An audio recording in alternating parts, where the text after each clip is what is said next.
PLU is not a political party. It's a self-organization, which is non-partisan, non-denominational, and non-sectarian. It will be more than to watch Ori wa Nuku, Ori wa DP, Ori wa UPC, itonoma member wetu. Nkore Media niyo yonke yo kushanga ebirungi nkebyo. Sekwati Nkore Media birankore. Banyeta Mawanda Michael Maranga, Central Commission member wa PLU Narshi Mkaseki Eitwine Umwenarim, the Director of Mobilization wa Patriotic League of Uganda, Kani Kurana Kachibo Kemichwe, Patriotic League of Uganda. Kando Umwenarim, the member of Parliament with the East Constituency. Ungizobeni, ndiyaha amapironi. Mchize tuwarumusho kukwewaza umandorosi umwami. Borosa inomusha umwami. Koreka tuire. Abase kuteka kanisoro chikoru umbwire uchi.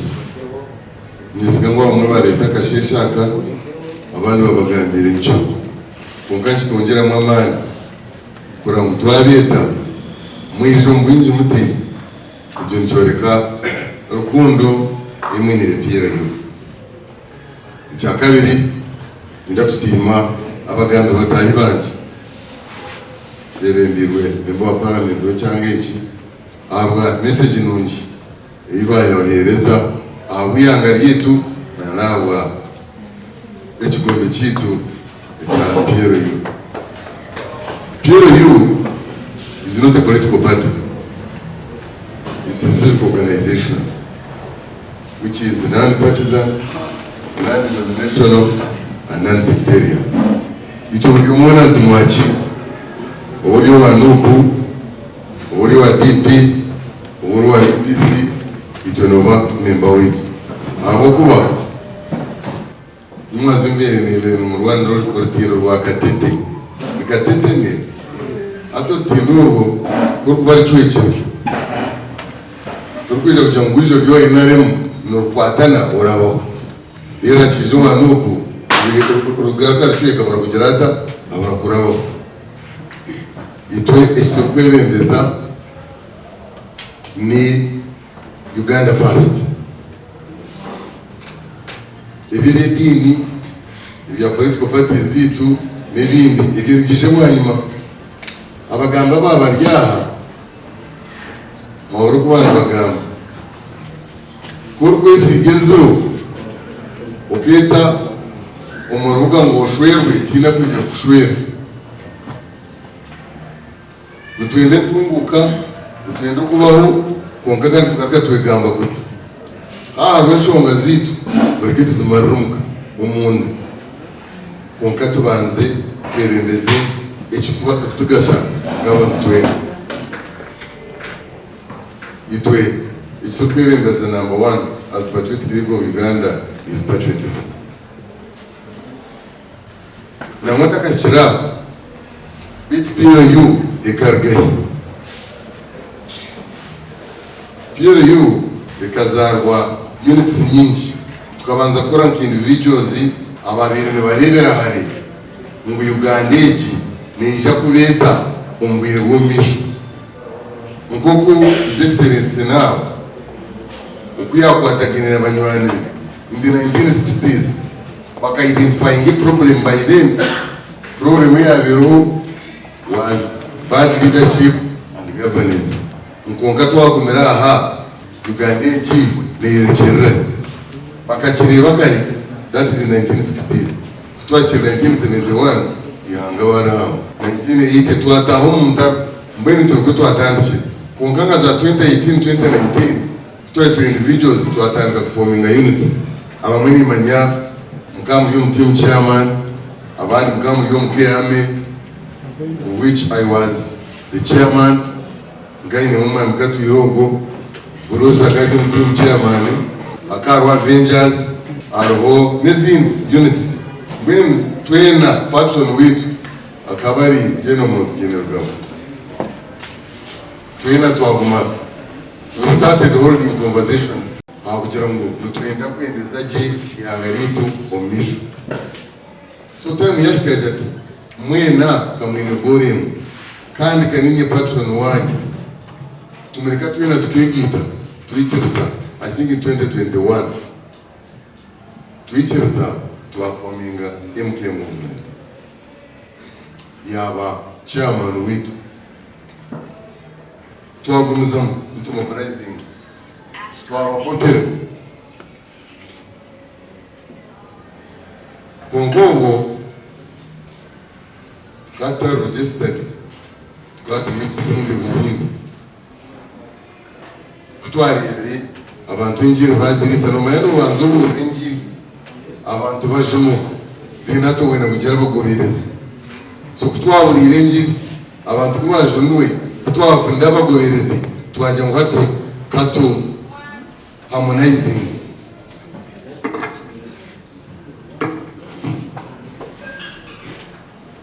formalizinga forminga PLU Patriotic League of Uganda. Ehimwena abarya murba members kandi murba cadres. Mbwenu obuto kwagera PLU ngone babiyaga kine challenges nyinshi ngabantu kikubanza icyo PLU twine sente abako hatu wayibendeza sente tokumanya n'umuntu akudrivinga muchoro kora eyido mwine narto mwine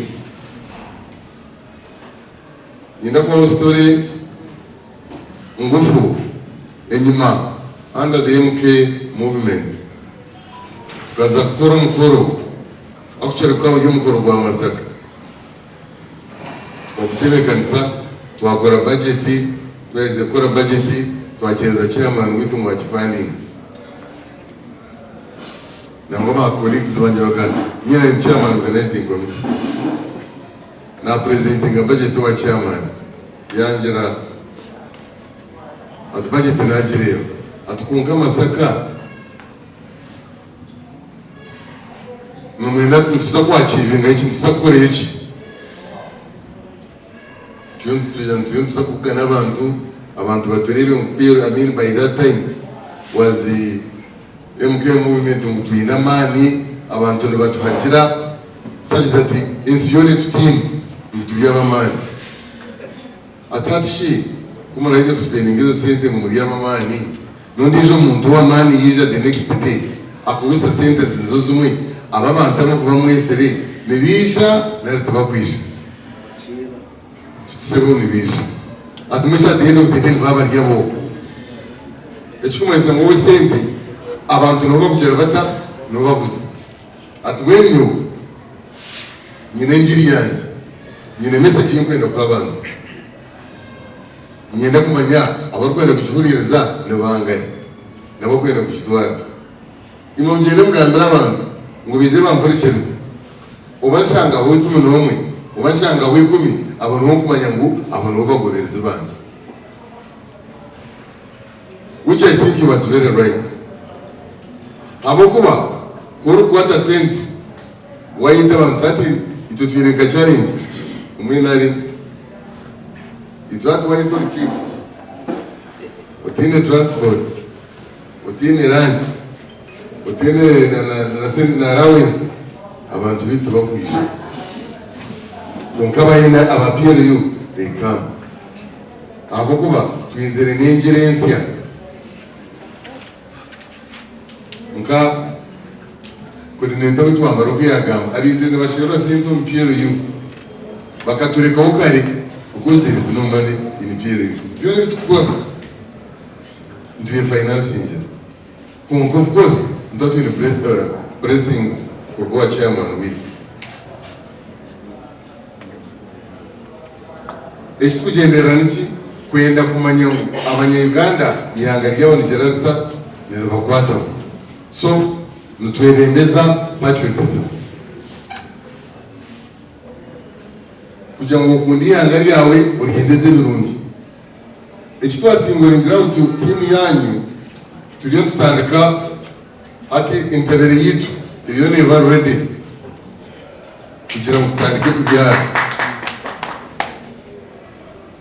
Twenda ngabone tugiyagamba tutandike kurwanira ibera sharurwe umusiri tutakagizere tutakasigire. Twajya mutubanze tubete tubashoborere nga twatandika intabere yitu ready nitwenda kubyara.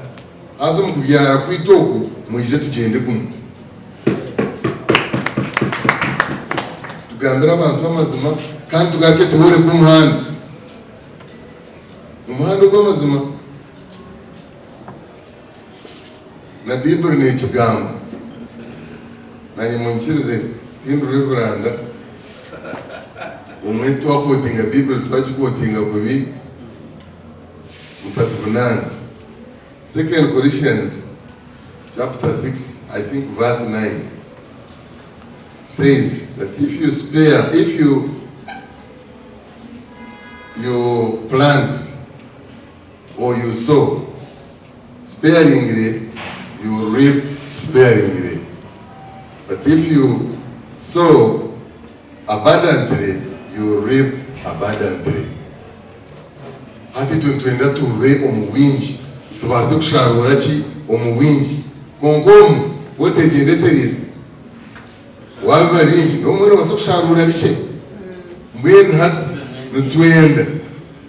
twenda twagire kubyara mureke tuzomusere tubyara ensugo gwihanga ryetu erito ryo tworekereye cyama nuko natushaka jeno mozi KAINERUGABA mutwena tuba muntu to identifying the challenges is yum bichweka bitu kandi ile karyanyu nimu ako kabagenzi banje bambagamba numbasa kuombeka nari numbasa kushenga abo kwime burkanya kuona hata ibintu bikahinduka n'abatakura radio n'abatakura za TV wana bariya TikTok wana bariya masimu mbene twenda tubube injiri ya entungu.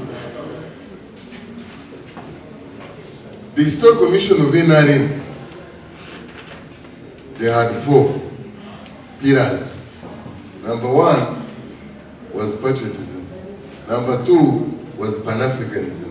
Number 3, socio-economic transformation. Number 4 is democracy. Every generation identifies its own problem. It's a problem when that generation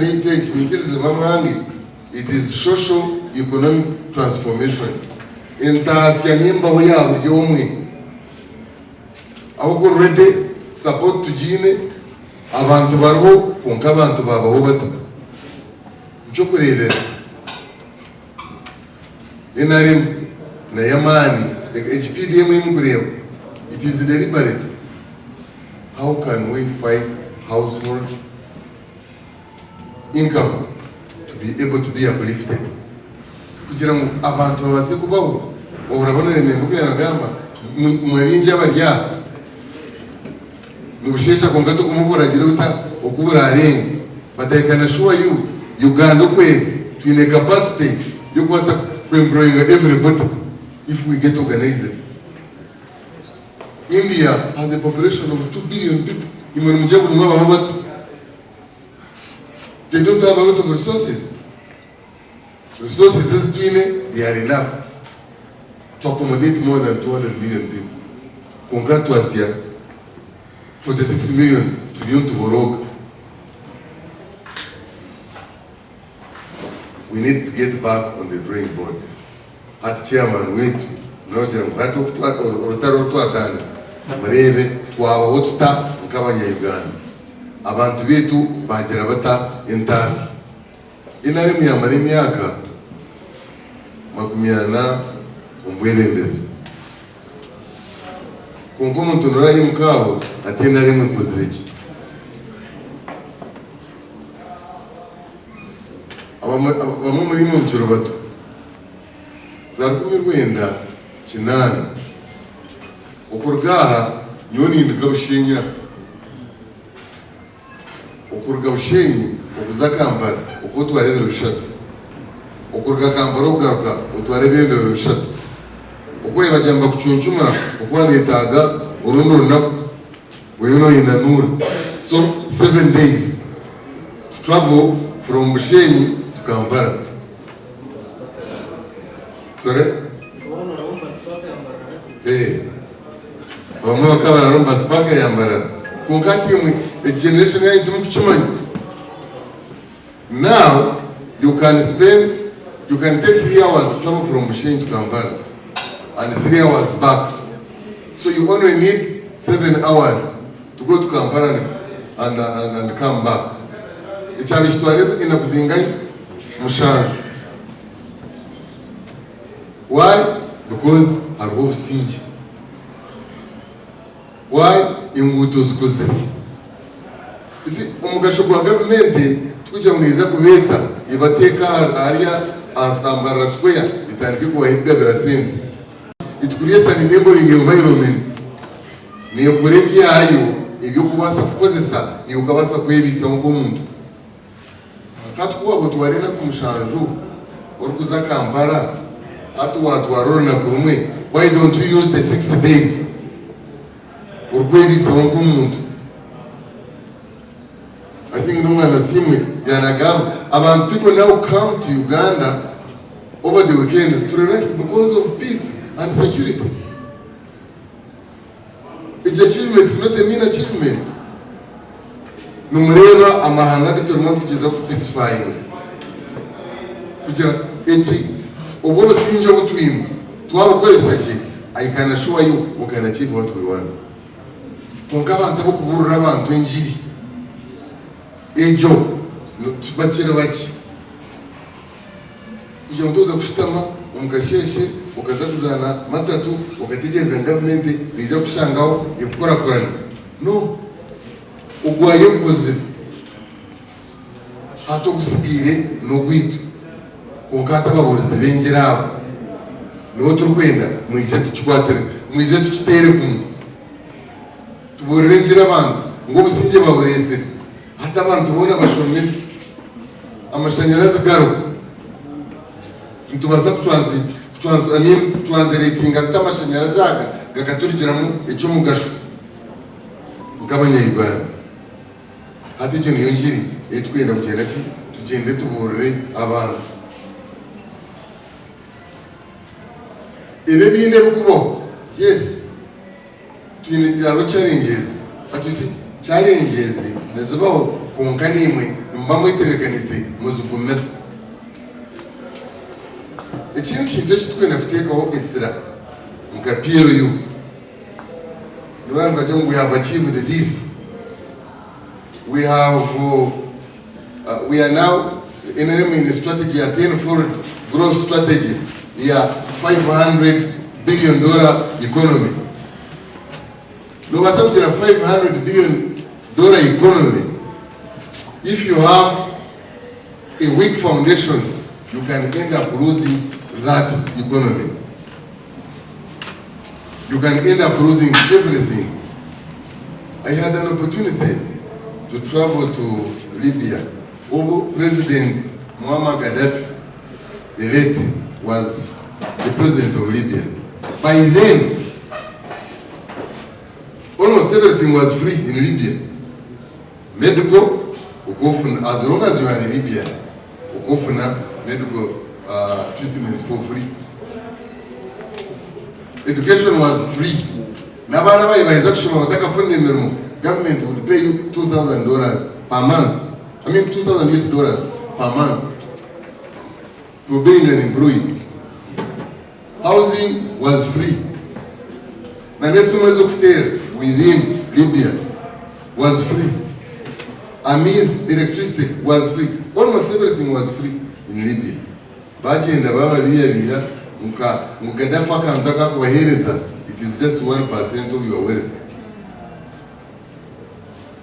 They fought Gaddafi, they killed him, they ended up fighting and destroying everything in Libya.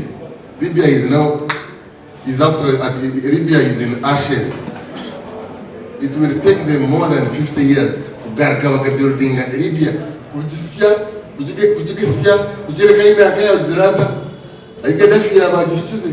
Small mistakes. So its sustainability achievements says to him, we must ensure that they are sustainable. We must protect them. Recently to John Karo, NRM's theme was protecting the what? The gains. That's a very big statement. Very big statement. Protecting the gains. Are we thinking about it? But it has a meaning.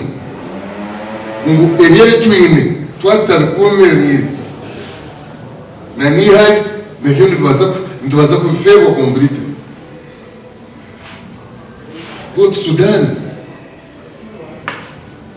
Sudan is no more. South Sudan. You're not sure. Why? Because the meaning of sin. Amazina ni Charity Chivash Kamkanda, woman member of Parliament, Mbarara City. Omwahiro kushaka kwa mali kama media kureba mu matwaro mu Parliament n'ababerira echo mbaze mwetero mungana basima munonga abantu ba media kukunani ndabya mwamisha nareba busumazi mamwena mukabuli y'abantu banje Shana Bruce Koka Musa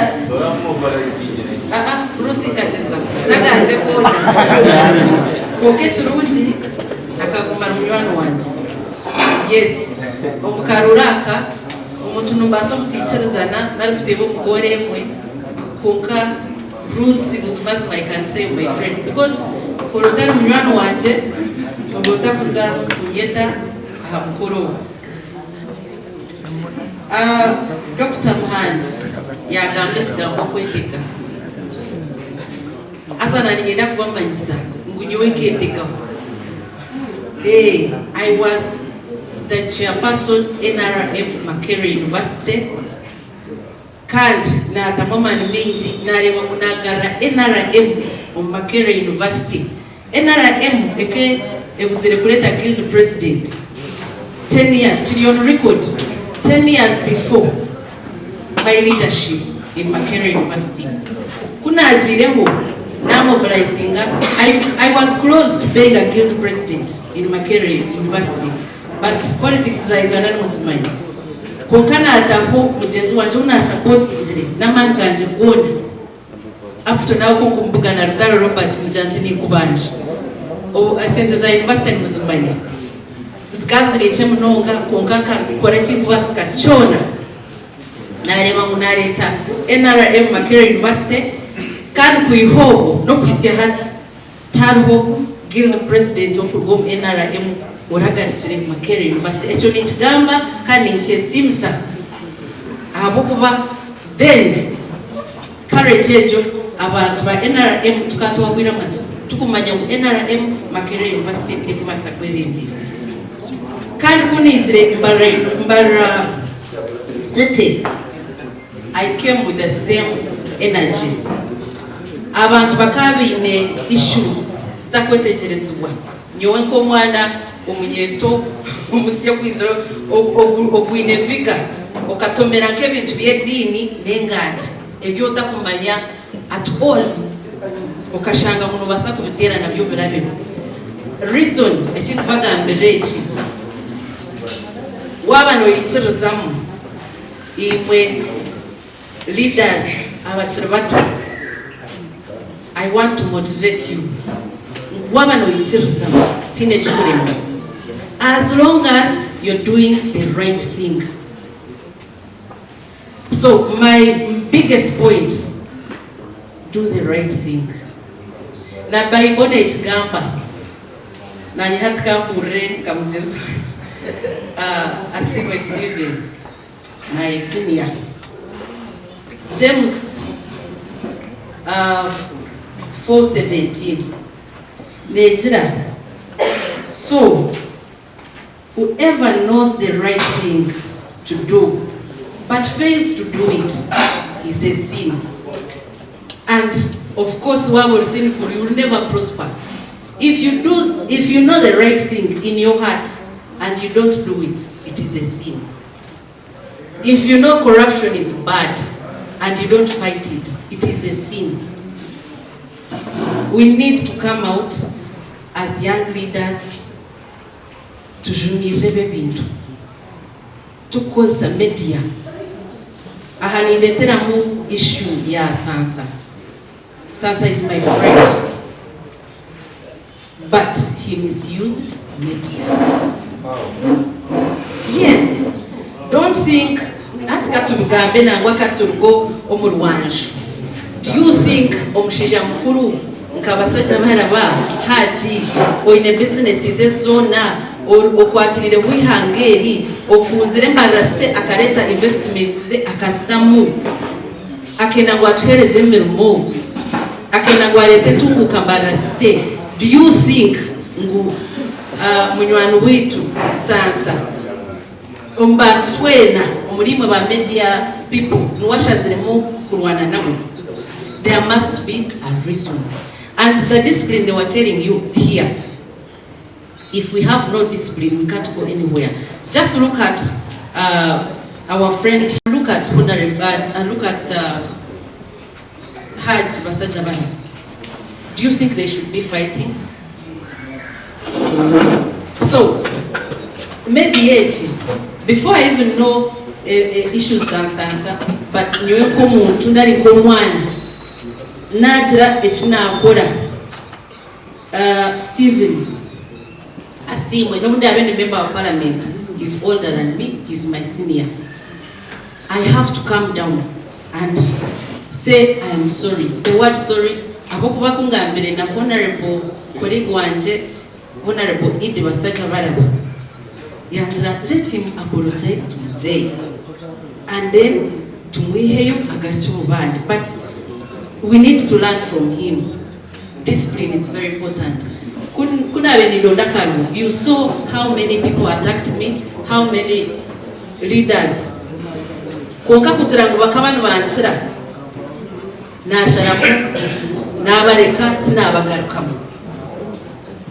So, and I will not mention names, I'm sorry, but you were on media. What are discipline? Discipline will take you places. We have good leaders. We have Honorable Mawanda here. He's a parent. If you're misbehaving, naza kwiza hadi. Abo kwata kwenda kwa associating name. So let us use media to promote the good things in Mbarara City. Kado leader kwara kore chintu chulungi. Nawo mugambe kugira ngo barida sabandi bamurebereko. Nabo baruche. Nyowe nkazaka ro PLU chamadidi na kwereza kashani ngo karabyemo. Na kwereza kashani ngo karabyemo. Barebe obunajo inzire PLU. Ababona bumwayibuti aha bona nkabatango PLU. Yes, mwena. So nani ngamba PLU nijigamba namani chikira mutuma. General MK, me, I don't associate myself with wrong people and wrong things because I still believe in James 4:17, doing the right thing. Why associating anomotu? Okamura ni wainama no wasakwe meromba tukugambe. Let me tell you. So far, even if they wake me up in my sleep, Bakamba, and they say, right, the next president. My next president is General KAINERUGABA. Because he has already showed us that he can be a good president. I have seen that he can fight corruption.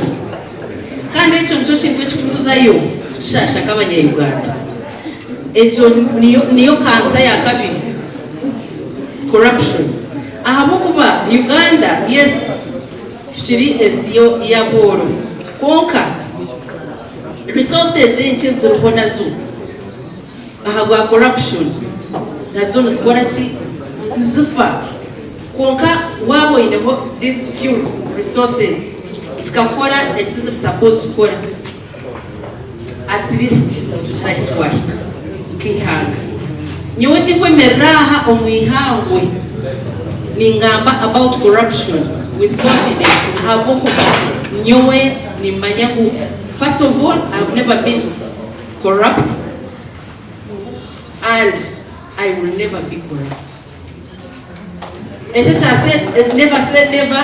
The other time they posted my video swearing in talking about corruption and they said you're shaking a table with expensive drinks. If it is corruption, let the drinks fall down. If it is corruption, we shall fight corruption. You people, ninyenda kutukwatanisize hamwe abantu ba media. Media ina man.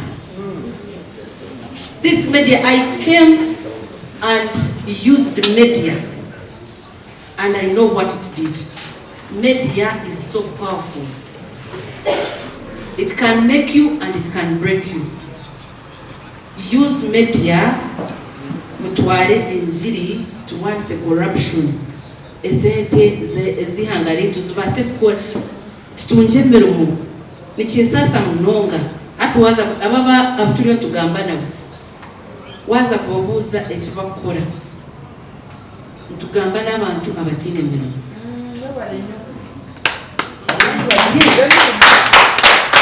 and they are here barwandi hangari tu bakoze cyone kikubasika konka ahawa corruption tariho makorero nikorero kuba rubo kiba kigitizimbe cyunga kuko ikomunda wareba machines ziri mu busasi ukareba rere sente zo mu tayibire ukareba because I have been to China noreba small factories the machines ntwaro kumwe $1 that's just 36 million. Nkore media niyo yonka yo kushanga ebirungi nkebyo. Sekwati Nkore Media, Nkore.